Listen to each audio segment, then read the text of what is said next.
Nous sommes dans le 5e arrondissement de Libreville, précisément au quartier Lalala à droite, où l'édification de cette école au cycle pré-primaire et primaire continue de sortir de terre.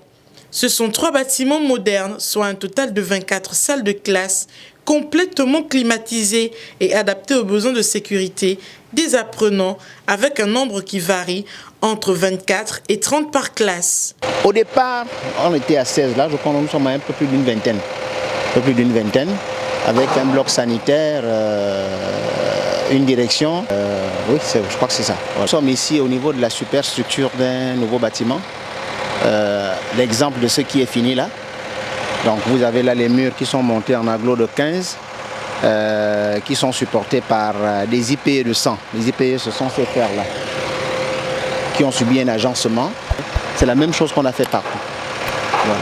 C'est innovant, ce sont des constructions innovantes parce qu'il fallait aller vite, il fallait respecter le timing, il fallait respecter le cahier de charge, qui fait que si on était parti sous des poteaux classiques, donc on tissait les aciers et on coulait les poteaux en béton, ça allait nous prendre du temps. Et partout dans le monde, dans les pays qui ont voulu bien faire des écoles, c'est avec cette méthode qu'elles ont procédé. Le site était alors un marécage, mais les ingénieurs gabonais responsables de l'exécution de ce bijou n'ont pas manqué de le dompter pour permettre au bâtiment totalement construit avec des matériaux écologiques et innovants de se poser. C'est 100% gabonais. C'est 100% gabonais, il n'y a aucune intervention autre que des Gabonais ici.